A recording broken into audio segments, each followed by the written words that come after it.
Mike Mentzer, a professional bodybuilder known for his insanely high-intensity training. He literally had a nickname, Mr. Heavy Duty, which is pretty sick. I'm not even gonna talk about mine. But what made Mike so famous? Well, in the world of bodybuilding, he was a unicorn, training, dieting, and approaching the sport differently than any of his peers. So for the next week, I'm gonna be like Mike. Before heading to the gym for our first high-intensity training session, I wanted to have a typical Mike Mentzer breakfast. He followed a diet of 60% carbs, 25% protein, and 15% fat, and only 2,000 calories a day. Breakfast is served. So we got oatmeal, toast with butter, some milk, and some orange juice. This meal screams I was raised by Great Depression era parents. It's literally an adult retro Lunchable here. So Mike Mentzer liked high-carb diets, thought high-protein diets were stupid. He was probably seen as the equivalent of a vegan CrossFitter back in the day. Like, he was just so against the grain.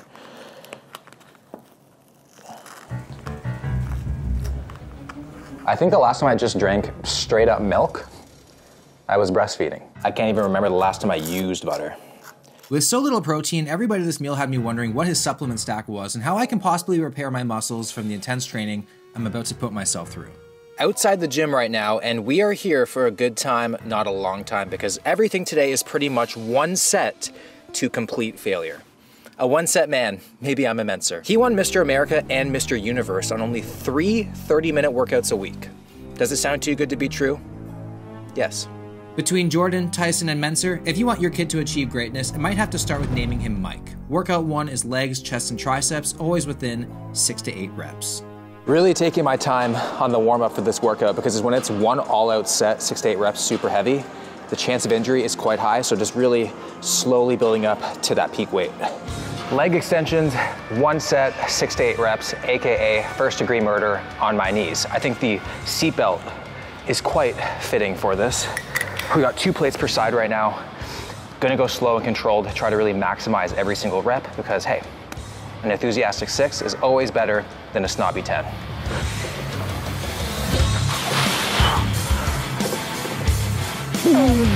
Oh my.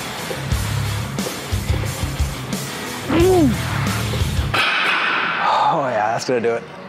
Oh fuck. I see black spots doing leg extensions. And just like that, it's time to move on.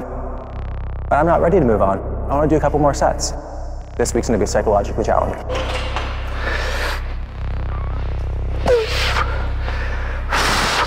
Mike also added a lot of intensity techniques to really push past failure, including rest pauses, forced reps, and even 6-second negatives. Oh.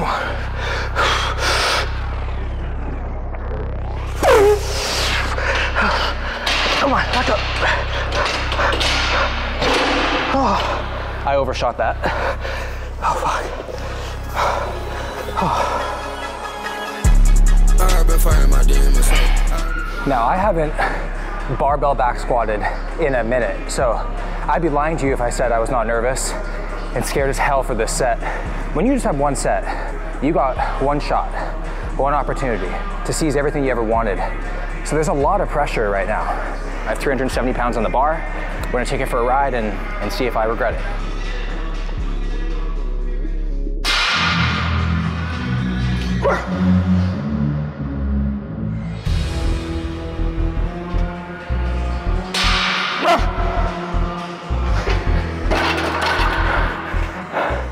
Definitely have to check my underwear after that last rep. Just watched back that working set with 370, and that was far too easy for it to be my top set. And just like the pull-out method, there's no redo for your mistake. So I have to wait until next week. I can't just go and do this again as much as I want to, because I want to follow the program. So that's like the psychological thing that you have to play right now. So you have to make sure you get your weights right, and I didn't, so it's probably gonna ruin my day. No, it's gonna ruin my day. We got our first thing that is now 2 sets, hamstring curls, 2 sets of 6 to 8 reps. And then after this, we have something, so we have an option of 1 or 2 sets. And when given the option, I'm always gonna go 2, just like ice cream scoops.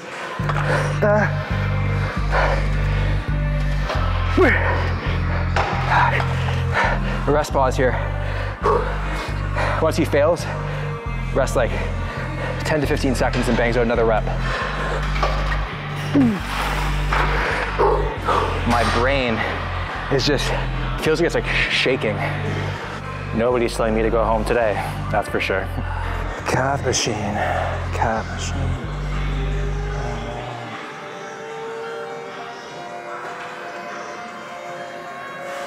Yeah, I think that's it. Calf machine. Well, Mike Mentzer had 20-inch calves. I'm just saying that's straight up genetics. That can't be done with training calves 3 times a week. It just can't. But we have a 30-minute workout and this guy implements calf training. I think this is just a straight up way to sabotage his competition by putting this plan out. Like, what a waste of time. Like, I don't even need to develop these anymore. Oh my God. I got more of a cramp than I would like from just that. Name a more vulnerable shot. I'll wait. It may seem like an odd way to train, and some would say extremely ineffective, but the proof is in this very beefy pudding. He was the first bodybuilder ever to receive a perfect 300 score from the judges. Many feel that Mike changed the sport of bodybuilding forever. Critical thinking played a major role in his approach to bodybuilding, insisting weight training had to be brief, infrequent, and intense to get the best results in the least amount of time. Towards the tail end of my workout right now, just wrapping up with some triceps, and my head's hurting, I feel nauseous, but I also feel kind of lazy at the same time. It's kind of like workout dysmorphia. Like, I don't know if I could work out for another couple more hours, or if I should be bracing myself for insane DOMs tomorrow. I don't know if you can see, I feel like bloodshot in my skin. Like,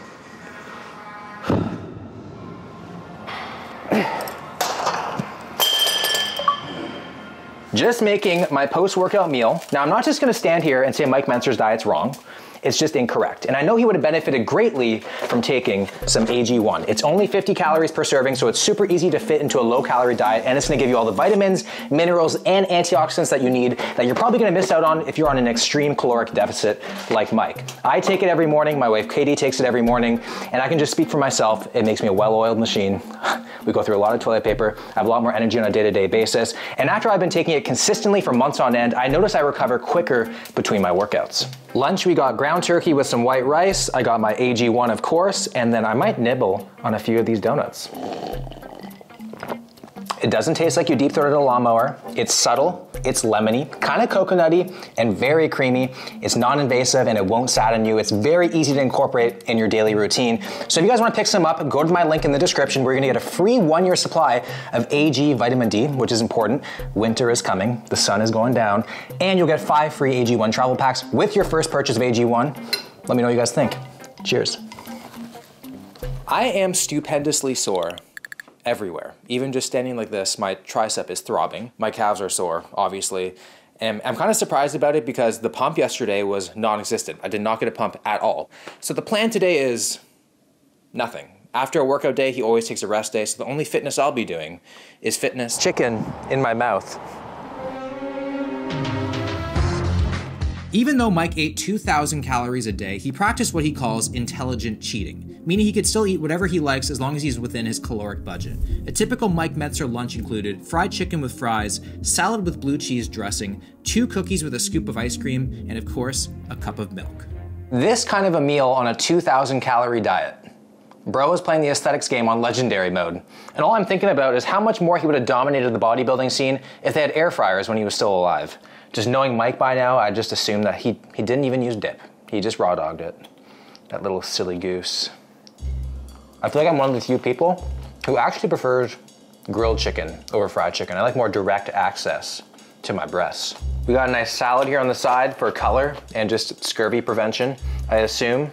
These days, intelligent cheating means you remember to block Tinder notifications. This is not intelligent. This is just stupid. The fact that this is my lunch, it only means that my dinner is probably gonna be celery without even any dip, just straight celery. It's almost like he wanted to be keto, but he also didn't want to be depressed. Like, there's so much fats going on here. And I would make a clogged artery joke, but the dude actually did die of heart problems at 49, and that just wouldn't be nice. I've been feeling much more tired and run down than normal today, so I feel like the rest day is very much needed. If I had to train today, I don't think I could bring the same intensity as I did yesterday. So between the guy's training and the way that he eats, something is just not adding up. It is time for workout number 2 of the week. I'm still not even remotely recovered from workout number 1, but hey, call me Pam, because I'm just excited to be back in gym. I mean, it could make sense. Workout 2 is back, traps, shoulders, and biceps, starting with machine pullovers, 2 sets, 6 to 8 reps to complete failure, followed by close grip pull downs, again, 2 sets, 6 to 8 reps, which honestly, I began to struggle with. Can the dude count past 8 reps? I don't think so. I'm not saying the 6 to 8 rep range is bad. I just don't think it's for every single exercise. It's mainly for like the big compound movements. I've been having a hard time feeling and connecting with my back on like the pullovers and the pull downs because it's just too heavy for that exercise in my opinion. Now we're doing bent over barbell rows. I still think the 6 to 8 rep range is too heavy. It's just really hard on the lower back. So I'm gonna switch it to pendulum rows and hopefully the reset on the ground can help me get a better contraction and maximize every rep. It was really nice to see most things today were 2 sets, but legs was only 1 set. I'm not mad. I'm just disappointed, Michael. It's day 3. I think I can call you that now. After completing traps, it was time to move on to some shoulders. We got lateral raises in the 6 to 8 rep range. You see what I'm saying? Lateral raises in the 6 to 8 rep range is like alarm clocks on the weekend. Some things just deserve a little bit more time. Definitely about to be on a gym TikTok here, but I'm sure Joey Swole will defend my honor.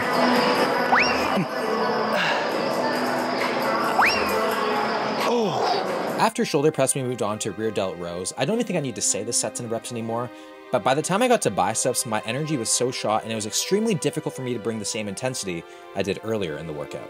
Little fun fact about Mike Mentzer, he had a little brother named Ray Mentzer, and they were actually training partners, which is so cute. And they're actually the only 2 brothers to both win the Mr. America title. You know, I love my parents, I do, but let's trade. Honestly, like talk about genetic lottery. They are literally the anabolic Mario and Luigi. Workout 2 of the week complete, and this one was way harder than the first one. I have no second thoughts about I could do more. I just want to get the hell out of here. Just making myself a typical Mike Mentzer afternoon snack, which consists of a peanut butter sandwich, a banana, and some grape juice. Now, if you're wondering whether to use chunky or smooth peanut butter, just know that Mike would probably choose the opposite of your instinct. If bodybuilders jumped off a bridge, Mike, he wouldn't. A good old peanut butter sandwich is basically declaring to the entire world that you're bulking. But you can't go wrong with these.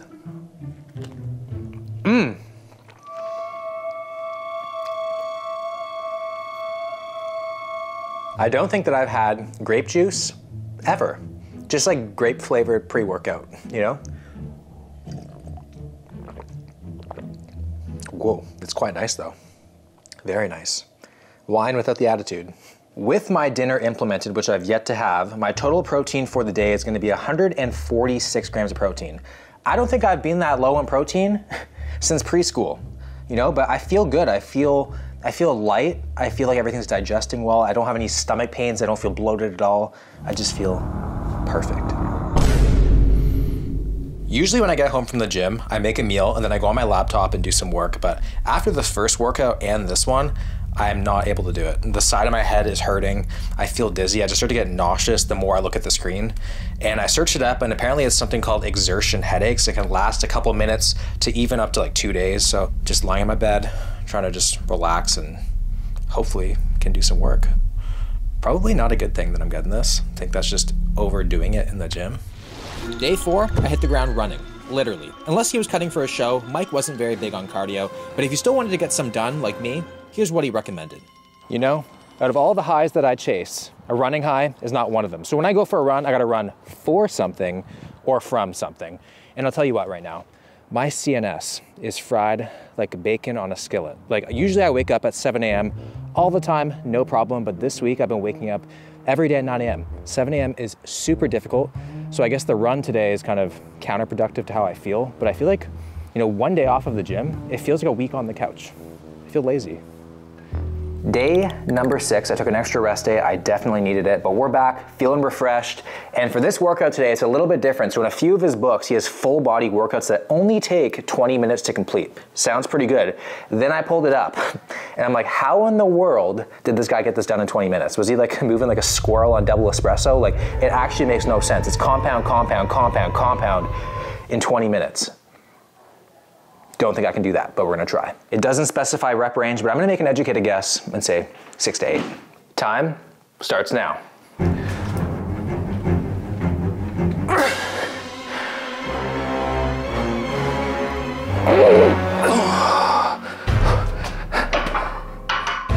don't think I've ever done 285 for 8 reps. So this would be a PR.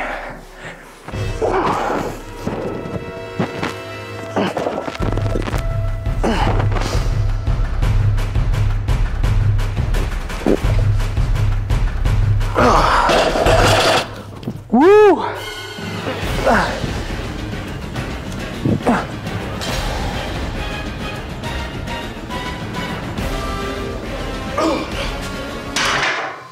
Oh, that was sketchy. Oh man. We are 17 and a half minutes into the workout and I just finished all the hard shit. So now we're moving on to the barbell curls, tricep extensions, stuff like that. So not a 20-minute workout, but nonetheless, still pretty quick.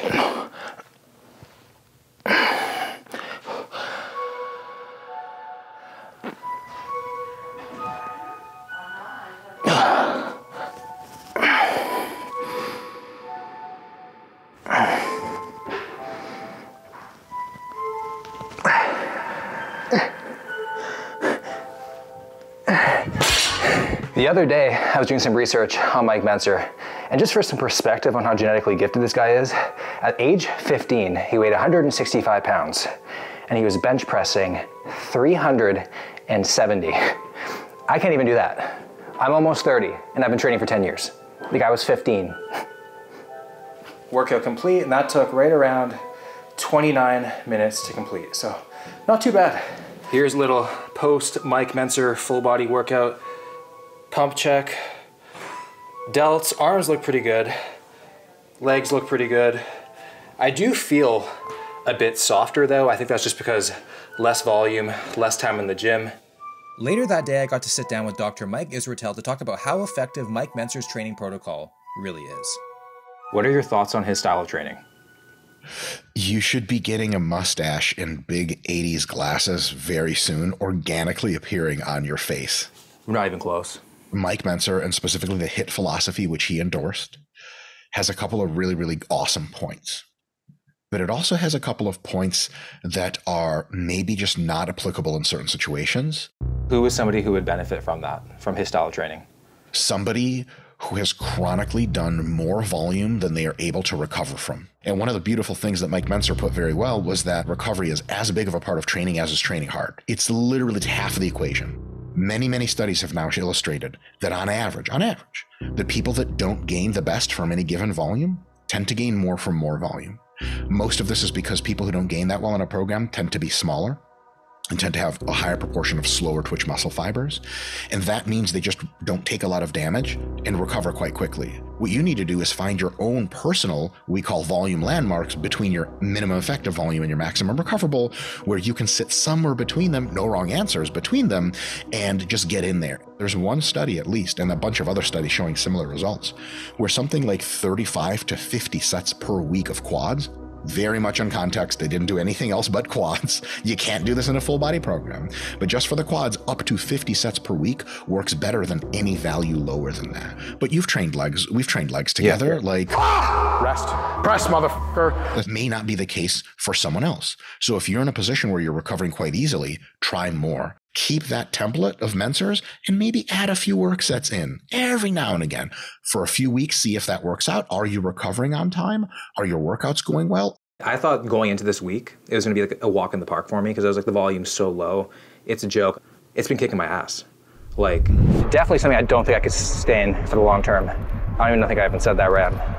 Oh, someone like me going to the lower volume, it's actually way harder for me to recover from. Lateral raises, I'm going to go to 15 reps. I'm not going to go to 5 or 6 because that's crazy.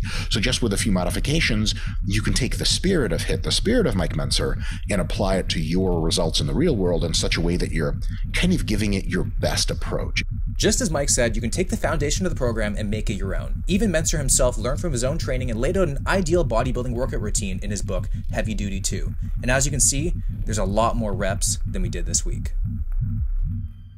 I ended day 6 with a Mike Mentzer dinner. The slice of pie might as well be a reward for making it through a week of Mike's workouts because my time in the gym is officially over. Day 7 was just some light activity and a focus on recovery. You don't need all the volume in the world to build muscle. You can have a life outside the gym. It's about making every set and rep count the time that you're in there. And Mike showed us that firsthand.